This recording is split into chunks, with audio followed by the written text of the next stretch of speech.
Continue. Hi, I'm Nicole Streichaz, and I'm here today with Andréa Michel. And after some weird tech issues, we are happy to be doing this recording for you guys because there's an inner child healing retreat coming up tomorrow. Is the pre-launch party. Monday is when it starts. And I was telling Andréa that I've been having like the craziest weeks, which I think is inner child healing. So I was like, I'm not going to guess, but I would love to have you here and explain it, because I think if people understood like what I was experiencing and while I was feeling like, oh, this is inner child healing, it would help people know. Because I feel like it's one of those words that gets thrown around a lot. Like people are like, oh, my inner child, my inner child. But really, since I've been following you and since I've been watching your Facebook Lives, it's coming home to me to understand what that really means and what inner child healing really looks like. And I got goosebumps when I said that. So I'm thinking that I'm onto something. So just as a quick introduction to me, for people who don't know me, I really help spiritual entrepreneurs connect to their higher self and their like highest wisdom. And then I merge that with their copy and their marketing. So I'm taking like the, stuff up here and merging it kind of with the root and the fundamentals. And then do you want to introduce yourself and tell people a little bit about you? Yes, absolutely. So first of all, thank you so much for inviting me, Nicole. I really appreciate it because I love the opportunity to just chit chat with people on topics or things that are really going to move the needle in their lives, and inner child healing is one of those things. But as you said, I am Andréa Michel and I'm a goddess. Like that is really all your audience needs to know about me. I am a goddess. I see myself that way. I believe that with every fiber of my being.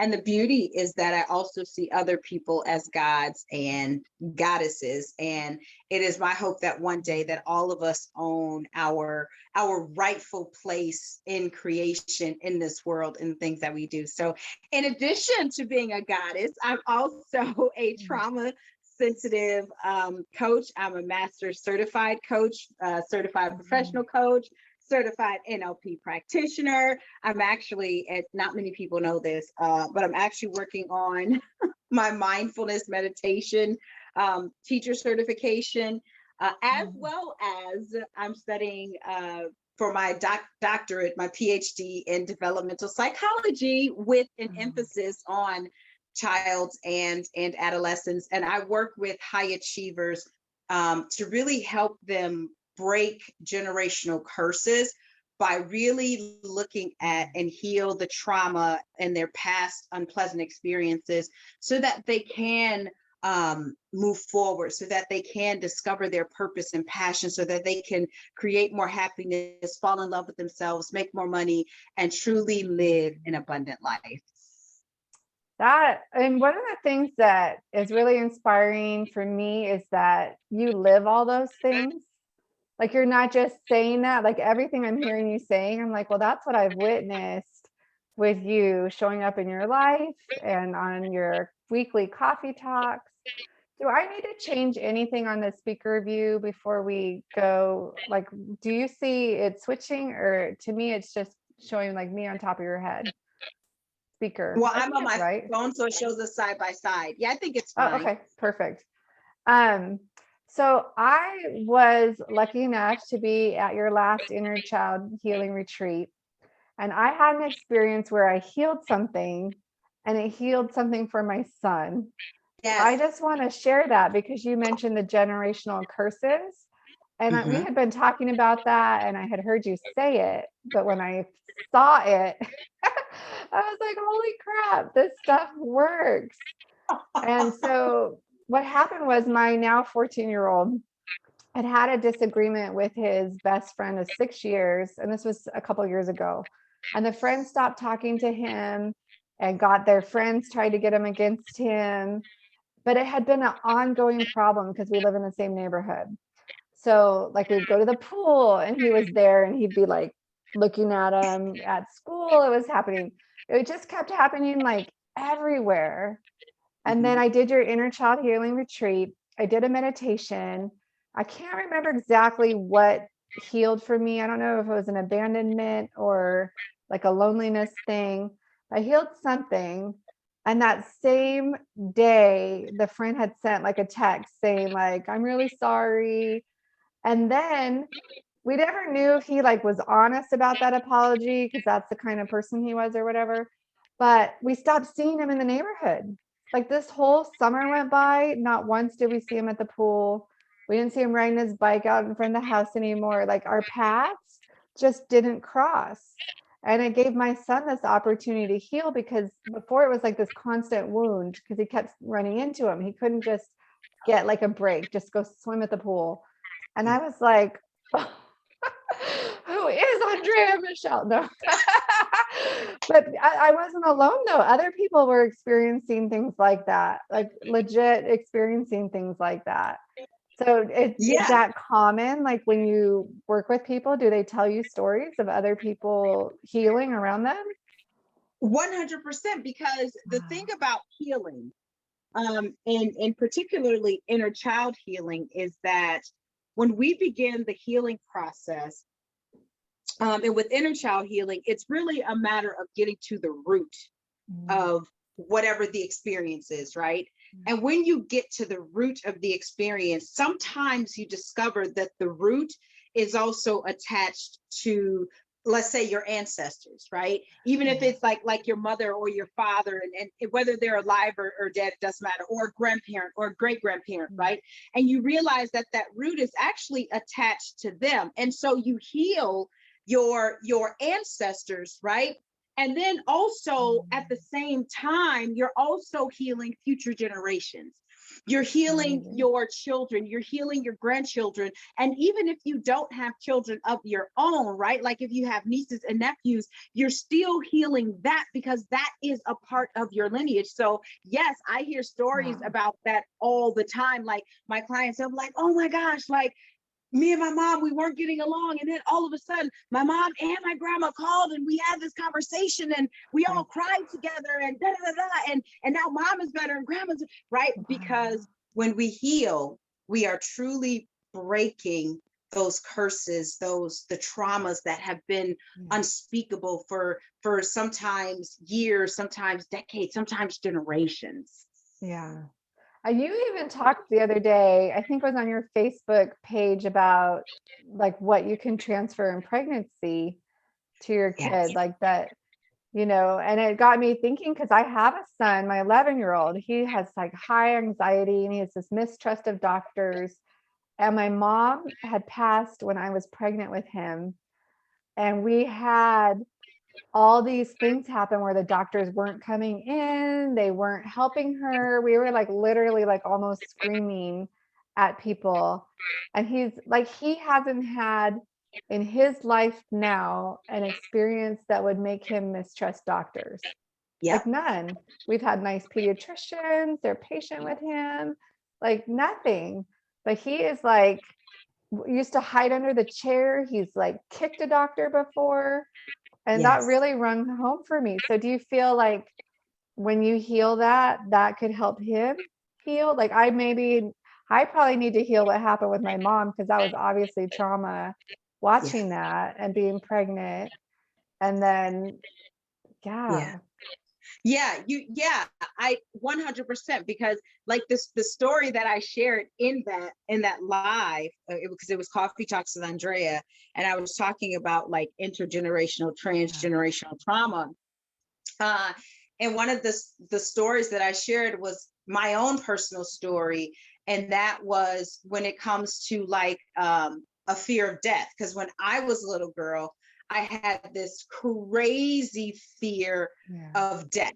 Like, and to that point though, like we lived in bad neighborhoods, like my dealt with domestic violence and all of this, but I Mm, still had this fear of death, like this deadly fear of death. Like I was going to yeah. die, I was going to get some kind of disease, like something was going to happen to me, right? And so I worked Mm, through that as much as I could, as much as I had the capacity to work through that, I had my daughter.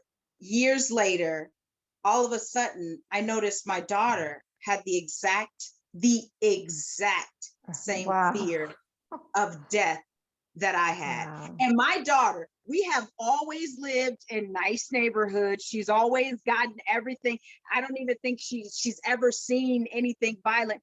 This is how sheltered she was, if you will. When we saw the movie Black Panther, and which is an amazing movie, I Yeah, I've literally seen had it. both of my children sitting on my lap because they were like, "It's so much fighting, it's so much fun." It's Black Panther, right? But that's how little violence she Right. saw Right. comparative to what I dealt with in my life, but yet she had that same fear. And truthfully, it wasn't until a few years ago that I actually got over my fear of death. So the only thing that is common Mm. in both of these scenarios is me, right? It Right. was that Right. that fear of death that actually through pregnancy, through DNA, got passed on to her. And because I healed that in myself, now when my daughter presents this same fear, I can now help her to heal from it. And Yeah. since I have healed from my own fear, my daughter's fear lessens and lessens and lessens every day. And now, Wow. as a matter of fact, I don't even know if she even still has that same fear, because it's been a Right. few years since I've dealt with my own. And so, yes, when we heal those things, even the things that we pass down to our children, once we heal those, we can still then help our children Yeah. heal, but we have to first heal. I have to tell you, I didn't even occur to me to go back and heal that experience with my mom until Mhm. we were talking about this, that his mistrust of doctors, because I've done like Reiki for him and like all this stuff. We've done counseling. Like now that we're having this conversation, I'm realizing it's mine. Yes.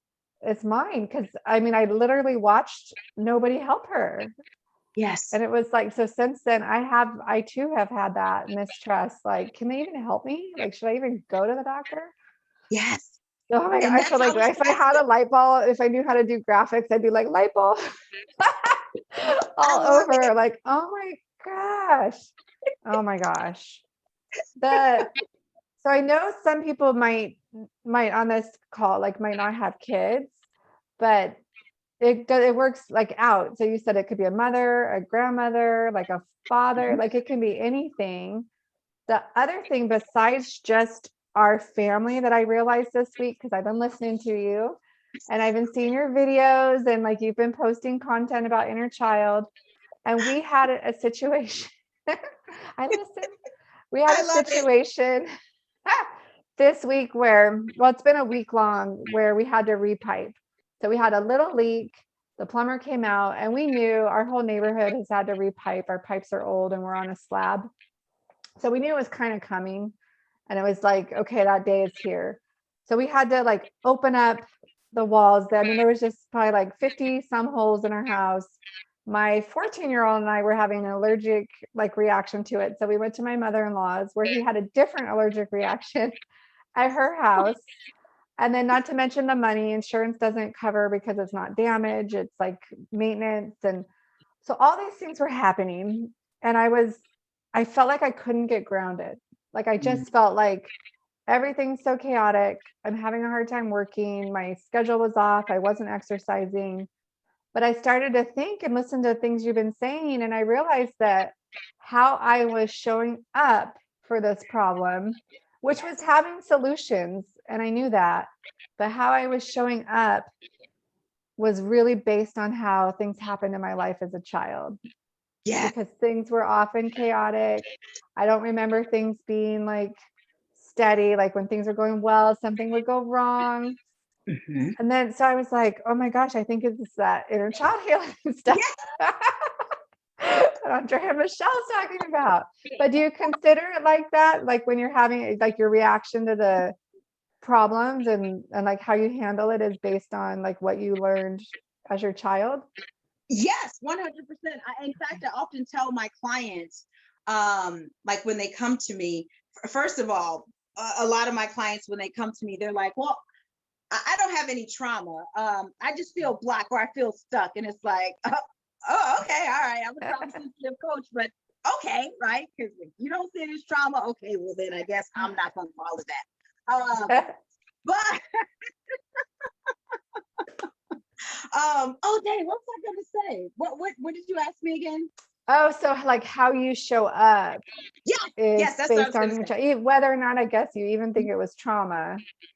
Right. No, what I was going to say is, with my clients, I can always, for the most part, tell what age they're acting out by the way they respond. So like Oh, if I'm talking to a client, or if a client is telling me a story, right? Something that happened to them, and they're like, and I was like, and you better not do this. Blah, blah, blah. I'm like, oh, okay, so you were throwing a tantrum. I mean, I don't say this to them, but it's right, like, okay, right, so you are recalling an experience when you right. were about 3 or 4 years old and you didn't get something you wanted, and now you're throwing a tantrum. So yes, Wow. I can always tell. And sometimes I've had people be 8 years old, show up 15, not to, but this is, we respond to situations that we are familiar with. That's just what we do. Yeah. And so when if with you experiencing all of this chaos and responding to it, you are responding from a time in your life where it was nothing but chaos, right? You Yeah. could have been 10, you could have been 8, you could have been 15, you could have been even 18, 21, right? But that's Yeah. where you're responding from that place. So yeah, you're 100% right. Yeah. I finally was like, okay, I can't let go of my self-care. And I went for a walk and I started putting structure back in. And I was Mhm. like, okay, that felt so much better to me because I was like, I feel like I need to support this part of me that doesn't know what to do with, like last week, our house looked, fine. We had people over for Labor Day. So I had cleaned, like everything was put away. Like it was like our Yep. beautiful house. And then now it's like this layer of like dust everywhere and plastic and holes. It was a lot. But one thing else that came up that had to do with what you talk about is because we had savings, because I could go to my mother-in-law's, I kept dismissing my feelings of sadness about what was Yeah. happening. And I Yes. did it for like 3 or 4 days. I was Yeah. like, I kept saying at least. Well, this Yes. happened, but at least we caught it early and we don't have a lot of damage. Well, we Yep. don't want to pay this money, but at least we had some savings that we could. I kept switching out. And then finally I was like, oh, I'm doing that thing Yes. where I just jumped to like, it's okay Yes. without really feeling it. And I started letting myself, is that like kind of what you tell people? Because I feel like that's what you said. I was like, I feel like that's what she said. Like I was bypassing the feeling part Yes. because I didn't Yep. want to seem ungrateful, which Right. is confusing because you don't want to tell the universe, like, I don't have any gratitude because I was grateful the way it happened. And I was like, this is a mess. But finally I was like, I need to feel these Yes. feelings because it was chaos and it was hard. And one kid was this, we had kids to get to Yep. school and people coming. Yeah. Yeah. I did a podcast episode. Well, obviously, and I think I titled it, "But Other People Have Had Worse Than Me." Right. Right. And that's That's what where a I heard lot of it. us do. Yeah, that's what a lot of us do. I shouldn't say us because I don't do this, but y'all do this. No. But But me. yeah, right. But a lot of people do. Me. Yeah. What tends to happen is they dismiss their own trauma, in their own experiences, which is a form of bypassing. They do that by saying, but at least, or other That's people what I was had it doing. worse, or Mm. it's like, well, we have, holes in the walls. What about the wildfires and the sun? So it's like, wait a minute, this is not a competition to see who has the worst or the least amount of trauma, right? Right. Your experience is 100% your experience. And if it makes you feel unsafe, hard for you to move on, Yeah. right, then that is a traumatic experience and you should embrace it. I say embrace it as such and not dismiss it, because here's the thing about trauma, whether we're looking at it from which I think the idea of big T trauma and little T trauma is dangerous. However, if people want to classify it that way, they can. Just here's why I think it's dangerous. Because when we get to this point of big T and little T trauma, then we're comparing, right? And not only that, when we say, oh, this big T trauma, this little T trauma, the minute we classify it as little T trauma, then we dismiss our ability and our need to heal the little T trauma because it's not big T trauma. Right. Which is what I was doing, because at least we have a house. Yes. Well, at least we caught it early. Well, at least this. And then, it wasn't until like day 5 when things were like stacking up, like just worse and worse and worse, that I was like, I have to like sit with this and feel it, because it was a lot to take in a very short. And especially, like I said, I had just finished all these projects. I had just painted the downstairs bathroom, which now is like a wreck. Like everything was hung and like put in its place and cleaned up for the people to come over. And it was like, oh, it's all in disarray. Yeah. Well, so I want to talk about your retreats coming up September 20th to 24th with a pre-launch party tomorrow, 11 a.m. Central Time. Yes. And I went to that last year and it was a lot of fun just to like see people come in. And do you want to share why like you can still have a party even though your retreat is going to have a lot of healing, like how those things can both exist? Yes. Yeah, because healing and celebrating are not mutually exclusive, right? It's not just because you're healing, you have to be all sad and downtrodden and depressed and all of that. Like you don't. And it's not even healthy for you to be in that state of being anyway.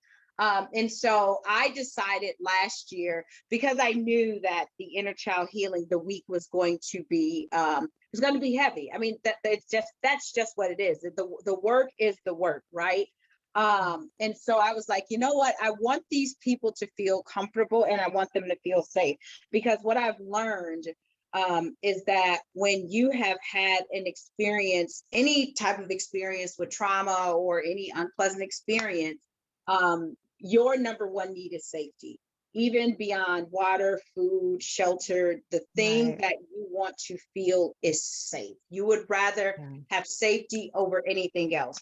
And so I wanted to create this space, which is what I always do, which is what I'm very good at, is creating a safe space. And so the way I did that, the first time around was I said, let's do a meet and greet. We had a meet and greet. It was a lot of fun. We laughed and that actually set the stage, because then when we got into the actual healing, people were more likely to open up if they attended the meet and greet as opposed to them not. Now, there were people who didn't attend the meet and greet because they couldn't attend it for whatever reason, and they still opened up. But the people who were more engaged were the ones who really, truly did feel that bond with people that they had met previously.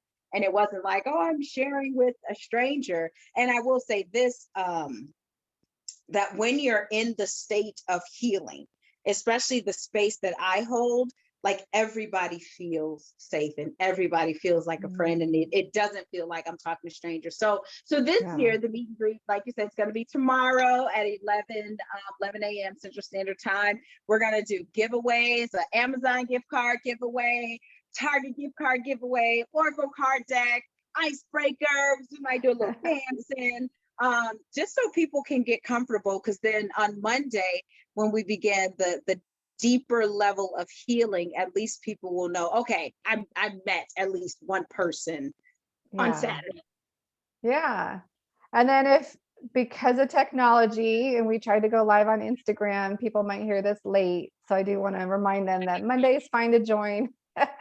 Where's your like cutoff date? Sunday night, or like when's the last day to get in on the retreat? And you know what? If they want, because they get lifetime access to the replays, and the retreat is literally going on all week. So and you actually know this for yourself, and you can attest to this. Like, I know people, like, obviously catching it live is like optimal, but even if you have to catch the replay, it's still just as powerful. So people can join up. I mean, to make it worth their while. I mean, maybe through Wednesday. I'm not going to close it out. I mean, I'll close it on Friday, obviously, because Okay. I'm just going to do that. But they will get, they join, they get lifetime access to the replays, which, like I said, are equally as powerful as catching it live.